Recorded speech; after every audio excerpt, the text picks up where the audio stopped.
तो मैं कोशिश करूँगा कि पूरा एकदम डेप्थ में मैं समझा दूँ इस टॉपिक को कि तुमको इसके बाद मतलब इस टाइप की किसी चीज़ की ज़रूरत ना पड़े, लाइफ में कभी ज़रूरत नहीं पड़ेगी। अच्छा ठीक है, तो किसी चीज़ को सीधे सॉल्व करने से अच्छा कि हम उसको उल्टा करके देखें, हम उसको उल्टा करके देखें। तो जैसे हमको क्वेश्चन मिला था, ये ऐसा क्वेश्चन है और ये ऐसा क्वेश्चन, तुमको पता है कि अगर ये इंटैक्ट रहता तो इसका सेंटर ऑफ मास कुछ ओरिजिन पे लाई करता। सही बात है कि नहीं, ओरिजिन पे लाई करता है, इसका सेंटर ऑफ मास मतलब इस जगह पे लाई करता, ठीक है। और इस छोटे वाले डिस्क का सेंटर ऑफ मास यहाँ पे लाई करता है, ठीक है, मैंने ऐसा मान लिया। अगर ये दोनों जो पीसेस है ये स्टार्टिंग से ही अलग होते हैं और हमको कंबाइंड सेंटर ऑफ मास निकालना होता, मतलब हमको जैसे मान लो कि ये जो कटआउट पोर्शन है, तुमने इस वाले पोर्शन को कट किया, तो मान लो कि सेंटर ऑफ मास कुछ इस जगह पे शिफ्ट हुआ, उस जगह पे शिफ्ट हुआ सेंटर ऑफ मास, मतलब यहाँ पर आ गया नया सेंटर ऑफ मास। अगर तुमने इस वाले पोर्शन को हटाया तो क्या होगा कि अगर तुम इस वाले पोर्शन को और इस वाले पोर्शन को, मतलब इस पोर्शन को और इस पोर्शन को जोड़ोगे तो तुम्हारा सेंटर ऑफ मास यहाँ पे आना चाहिए, क्योंकि अब ये जो दोनों पीसेस है, ये दोनों पीसेस अब एक बॉडी की तरह काम कर रही है, ठीक है। तो तुमको कैसे अप्रोच करना है, तुमको इसको उल्टा अप्रोच करना है। हमेशा कैसे अप्रोच करना है, उल्टा अप्रोच करना है, मतलब सीधा तरीका नहीं, उल्टा तरीका अप्रोच करना है, उल्टे तरीके से अप्रोच करना है, ओके। तो कैसे होगा वो चीज़ मैं समझा देता हूँ। तो जैसे अपना ये है अपना पूरा बॉडी, ठीक है। तो जो अपना जो मेन बॉडी था, जब ये दोनों इंटैक्ट थे तो सेंटर ऑफ मास कुछ इस जगह पे था, इस जगह पे। इस छोटे वाले का सेंटर ऑफ मास कुछ इस जगह पे होगा और इस ये जो कटआउट पोर्शन काटने के बाद जितना रिमेनिंग पार्ट बचा उसका सेंटर ऑफ मास कुछ इस जगह पे, और हमको यही निकालना है ये कितना होगा, ठीक है। सिंपल सी चीज़ हमको वो निकालनी है, वो कितनी होगी, ठीक है। अब जब इन दोनों पीसेस को जब हम जोड़ेंगे तो इसका सेंटर ऑफ मास ओरिजिन पे लाई कर रहा है, ठीक है। जैसा हमको क्वेश्चन में नॉर्मली दिया रहता है, तो ऐसा समझ लें कि हाँ भाई क्वेश्चन में ऐसा इस टाइप की चीज़ें दी हुई है। तो जब तुम दोनों बॉडीज़ को मिलाओगे, तो तुम दोनों बॉडीज़ को मिलाने के बाद तुम क्या करोगे, अगर तुमको कंबाइंड सेंटर ऑफ मास निकालना हो तो कंबाइंड सेंटर ऑफ मास तुम कैसे निकालोगे। मान लो कि इसका जो सेंटर ऑफ मास है, इसका जो एक्स कोऑर्डिनेट है, क्योंकि वाई में यहाँ पे बात चल नहीं गई, क्योंकि वाई में किसी का भी कुछ फ़र्क नहीं पड़ रहा है, वाई में तो सबका ज़ीरो ही है ना, तो मैं एक्स में ही बात करता हूँ। मान लो कि ये वाला जो पार्ट है, ये वाला इस वाले की बात करो, ये सेंटर ऑफ मास लाई करता है एक्स डिस्टेंस दूर, और ये सेंटर ऑफ मास लाई करता है वाई डिस्टेंस दूर फ्रॉम द ओरिजिन से वाई डिस्टेंस दूर लाई करता है, और जो दोनों का कंबाइंड सेंटर ऑफ मास है वो ज़ीरो पर है। तो हम ऐसा बोल सकते हैं कि कंबाइंड सेंटर ऑफ मास मतलब कैपिटल एम, और मैं यहाँ पे मास को भी कुछ बता दूँ। ये जो छोटा वाला जो सर्कल है, इस छोटे वाले सर्कल का मास है मान लो स्मॉल एम, या मैं इसको बोल देता हूँ M1, इसको मैं M1 बोल देता हूँ। इन दोनों को जब मिला देंगे तो कैपिटल एम बोलूँगा मैं, और इस बड़े वाले पार्ट का या रिमेनिंग पार्ट का जो मास होगा वो हो जाएगा M2, स्मॉल M2, ये भी है स्मॉल M1। तो इस टाइप की चीज़ है। अब जब तुम इन दोनों चीज़ों को जब तुम एक साथ मर्ज करोगे, या जब तुम इस दोनों चीज़ों को कंबाइन करोगे तो क्या होगा, सोचो ध्यान से, होने क्या वाला है, ठीक है। तो हम ऐसे लिख सकते हैं कि M सेंटर ऑफ मास, ऐसा बोल सकता हूँ मैं कि X सेंटर ऑफ मास, ठीक है। या मैं ऐसे लिख दूँ इसको M कैपिटल M, एक सेंटर में X सेंटर ऑफ मास से लिखूँगा मैं, X centre of mass is equal to M1x1, या ऐसे मैं बोल सकता हूँ M1 क्या है, M1 ये छोटा वाला पार्ट और इसका सेंटर ऑफ मास लाई कर रहा है x1 पे, सॉरी M1x पे लाई कर रहा है सेंटर ऑफ मास, तो इसको मैं लिख सकता हूँ M1x प्लस, और ये जो बड़ा वाला पोर्शन इसका सेंटर ऑफ मास लाई कर रहा है y पे, तो मैं यहाँ पे लिखूँगा M2y divided by M1 plus M2। यही होता है सेंटर ऑफ मास का फॉर्मूला जो हमने हमेशा से पढ़ा है, मैं उसी को यूज़ करूँगा, कोई दूसरा कॉन्सेप्ट यूज़ नहीं करूँगा, कोई तीसरा चीज़ यूज़ नहीं करूँगा, और ये नॉर्मली कोई टीचर ऐसे बताएगा भी नहीं, तो मैं भी बताने वाला हूँ, ठीक है। अब मैंने बोला कि जब तुम इन दो बॉडीज़ को कंबाइन करोगे तो क्या होगा, M1 और M2 ऐड होगा, और उसको मैंने बोला कैपिटल M1 और M2 ऐड होगा, और मैंने इसको बोल दिया कैपिटल M, तो मैं इसको काट कर यहाँ पे कैपिटल M लिख दूँ, बेटर होगा, ठीक है।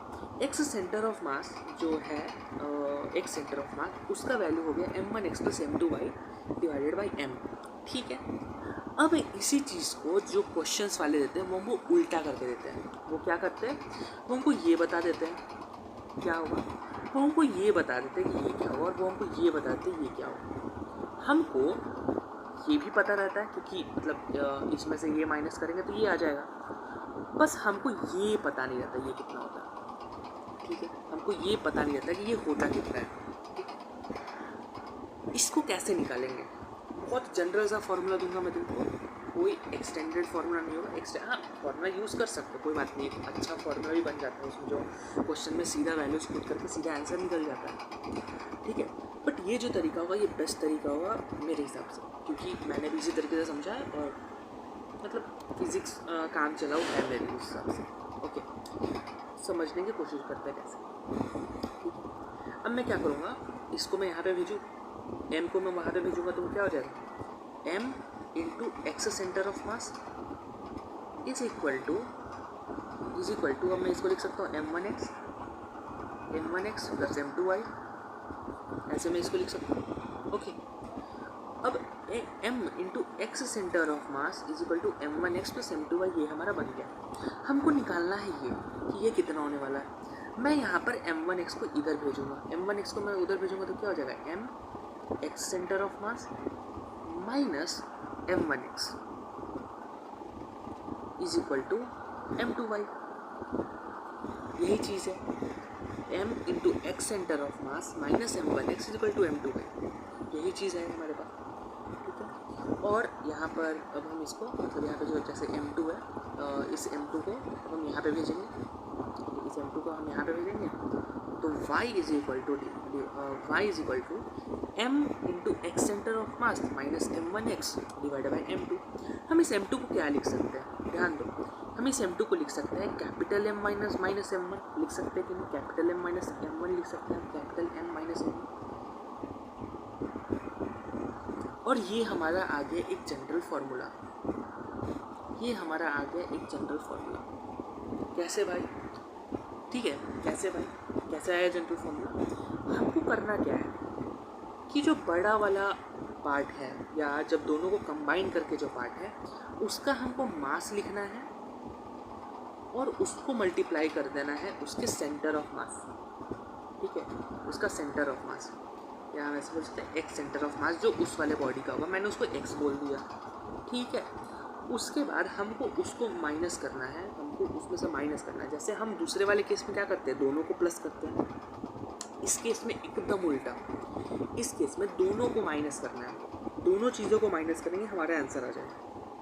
ठीक है, और हम इस लिख सकते हैं छोटे वाले जो पोर्शन है उसका मैंने मास लिख दिया m, और उसका सेंटर ऑफ मास y पे लाई करता है, divided by m minus Y, m minus small m, capital M minus small m। ठीक है, ये हमारा आ गया फॉर्मूला और इसी से हमारा y निकल जाएगा। ठीक है, मैंने समझा दिया तुमको कैसे क्या करना है। ऑलरेडी 20 सेकंड्स की वीडियो बन चुकी है। अब एक काम करते हैं कि अब एक काम करते हैं, मैं क्वेश्चन निकाल के सीधा दिखा देता हूँ तुमको। ओके, कहाँ गया, ओके, क्वेश्चन। अच्छा, तो तुम्हारा ये क्वेश्चन था। ठीक है, इसमें अब हम इस चीज़ को सेम टू सेम अप्लाई करने वाले हैं। इसमें हम एकदम सेम टू सेम इस चीज़ को अप्लाई करेंगे, थोड़ी सी भी चेंजेस नहीं होगी। तो चलो अप्लाई करते हैं। ओके, तो सबसे पहली चीज़ ये है हमारा सर्कल। ठीक है, इसका सेंटर ऑफ मास लाई करता है यहाँ पे, इस जगह पे लाई करता है, ओरिजिन पे। ठीक है, ओरिजिन का हम यहाँ पे ले सकते हैं, ओरिजिन पे x का वैल्यू जो होता है वो 0 होता है। ठीक है, और ये वाला जो है ये लाई करता है c डिस्टेंस दूर b पे, c डिस्टेंस दूर लाई करता है centre of mass of the small circle, c distance दूर लाई कर रहा है। ओके, अब इस क्वेश्चन को सॉल्व करेंगे हम। कैसे सॉल्व करेंगे, हमारा सेम तरीका। ठीक है, क्या कुछ मास दिया होगा, मास नहीं दिया तो मैं क्या करूँगा, मैं इसको मास को मान लूँगा m, मैं मास को मान लूँगा m। मैंने इसके मास को क्या मान लिया, m मान लिया, मैंने इसके मास को मान लिया m। तो इस छोटे वाले पोर्शन का मास कितना होगा, ये m जो मास है ये मास है पाई r स्क्वायर एरिया का, पाई a स्क्वायर एरिया का, ऐसे बोल सकता हूँ, पाई a स्क्वायर का मास है m। ठीक है, तो 1 का मास कितना होगा, मतलब एक यूनिट मास कितना होगा, यूनिट मास हो जाएगा m बाई पाई स्क्वायर है। ठीक है, तो इस छोटे वाले पोर्शन का मास कितना होगा, इस छोटे वाले पोर्शन का मास हो जाएगा एम इंटू पाई, या हम ऐसे बोल सकते हैं कि अगर एक यूनिट मास का, तो देखो जैसे मैंने कैसे किया, मैंने किया ऐसे कि इस टोटल का मास था m, ठीक है, m मास है हमारे पास यहाँ पे पाई a स्क्वायर एरिया का, a square, a is the radius, pi a square area का मास है m, 1 का मास हो जाएगा m square m by pi a square, ठीक है। तो उसी से हम निकाल सकते हैं कि अगर 1 का मास है m by pi a square, तो हम ऐसे निकाल सकते हैं कि तो पाई b स्क्वायर का मास कितना होगा। पाई b स्क्वायर मैंने क्या बोला, पाई b स्क्वायर इसका है, ये जो एरिया है ना पाई b स्क्वायर है, तो पाई b स्क्वायर यहाँ पर एरिया है छोटे वाले सर्कल का, छोटे वाले सर्कल का एरिया है पाई इंटू b स्क्वायर, ठीक है। तो पाई b स्क्वायर का एरिया कितना होगा, मतलब अगर हम पाई b स्क्वायर का अगर हम एरिया निकालना चाहें तो हम m को मल्टीप्लाई कर देंगे पाई b स्क्वायर से, तो इसका जो एरिया आ गया वो हमारे पास आ गया, इसका जो एरिया हमारे पास आ गया, मतलब छोटे वाले का एरिया हमारे पास आ गया, वो आ गया M B square by A square. छोटे वाले पार्ट का एरिया हमारे पास आ गया M B square by A square, okay. अब इस चीज़ का यूज़ करके हम आंसर निकालते हैं, ठीक है, ओके, इस चीज़ का यूज़ करके हम आंसर निकालते हैं, ठीक है। अब आंसर निकालते हैं हमको क्या निकालना है, रिमेनिंग एरिया का हमको निकालना है centre of mass, remaining area का सेंटर ऑफ मास हमको निकालना है, ओके। अब सबसे पहले हम बात करते हैं कि क्या है यहाँ पे, ठीक है, हमने यहाँ पे मास निकाल लिया उसका। अब हम सीधा जो फॉर्मूला है हमने पुट किया, या नॉर्मल चीज़ जो मैंने बोली थी कि सबको माइनस करना है, तो वो माइनस करना है बड़े वाले का एरिया इंटू उसका सेंटर ऑफ मास जो 0 है, 0 पर सेंटर ऑफ मास लाई कर रहा है ओरिजिन पर, ठीक है, plus M B square by A square जो एरिया अपने पास आया छोटे वाले का, इंटू उसका सेंटर ऑफ मास, उसका सेंटर ऑफ मास लाई कर रहा है सी पे, उसका सेंटर ऑफ मास लाई कर रहा है सी पे, divided by total mass. Total mass कितना हमको यहाँ पे दिया हुआ, टोटल मास हमको यहाँ पे दिया हुआ है, ऐसे हम बोल सकते हैं, या mass of the remaining portion, mass of the remaining portion कैसे बोल सकते हैं, M A square minus M B square by A square, ऐसे ही हम करेंगे, ठीक है, M B square by A square, ठीक है। तो हम इसको ऐसे लिख सकते हैं, एम ए स्क्वायर एक सेकंड को, तो हाँ, तो नहीं, इसका मास तो ऑलरेडी एम है ना भाई, इस बड़े वाले का मास एम है, M minus M A square by B square, या M B square by A square बोलेंगे, M B square by A square, यहाँ पे बन ही नहीं रहा है लिखना, ठीक है, मैं वहाँ पे डाल दे रहा हूँ, क्या बोलते हैं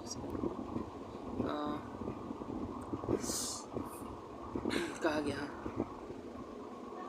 ओके, मैं यहाँ पर इसका आंसर डाल दूँ, ठीक है, कैसे यहाँ पे मैंने ऐसा बोला कि मतलब सेंटर ऑफ मास को तुमको माइनस करना है, ठीक है, सेंटर ऑफ मास को माइनस करना है, कैसे माइनस होगा, कैपिटल एम हो गया टोटल का मास, उसका सेंटर ऑफ मास लाई करता है 0 पर, माइनस छोटे वाले का mass M B square by A square into उसका सेंटर ऑफ मास लाई करता है सी पे, डिवाइडेड बाई, अब mass of the remaining portion हम यहाँ पे लिख लेंगे, mass of the remaining portion क्या हो जाएगा, M minus M B square by A square, ठीक है, एम को हम यहाँ पे कॉमन ले लेंगे, एम को हम यहाँ पे कॉमन ले लेंगे, और यहाँ पर हमारे पास आ जाएगा बी ए स्क्वायर, ऐसे हम बोल सकते हैं कि 1 minus B square by A square, ठीक है, एम से एम और ये वाला एम कट गया, ठीक है।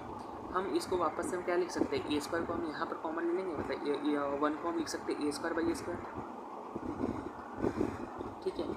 अब क्या होगा, ए स्क्वायर नीचे वाला डिनोमिनेटर को हम कॉमन ले लेंगे, कैसे कॉमन लेंगे, ऐसे, ठीक है, डिनोमिनेटर को हम कॉमन ले लेंगे, B square minus A square divided by, और डिनोमिनेटर को हम ले लेंगे, sorry, A square minus B square minus B square divided by, denominator को हमने कॉमन ले लिया ए स्क्वायर, ठीक है। अब इस टोटल टर्म को हम मिटा सकते हैं कि 0 ही आएगा ना, उसका मतलब मेन वैल्यू तो उसकी 0 ही आने वाली है, तो minus B square by A square into C divided by A square minus B square divided by A square. हम इस ए स्क्वायर से इस वाले ए स्क्वायर को काट सकते एकदम काट सकते हैं। तो अब हमारा जो फाइनल आंसर आया वो हो जाएगा minus B square C divided by A square minus B square, and यही अपने पास आने वाला है आंसर। ठीक है, this is the distance from the origin of the centre of mass, और ये है तुम शायद तुम्हारा ऑप्शन नंबर क्या है यार, ऑप्शन नंबर सेकंड है शायद, ओके हाँ यही होगा आंसर।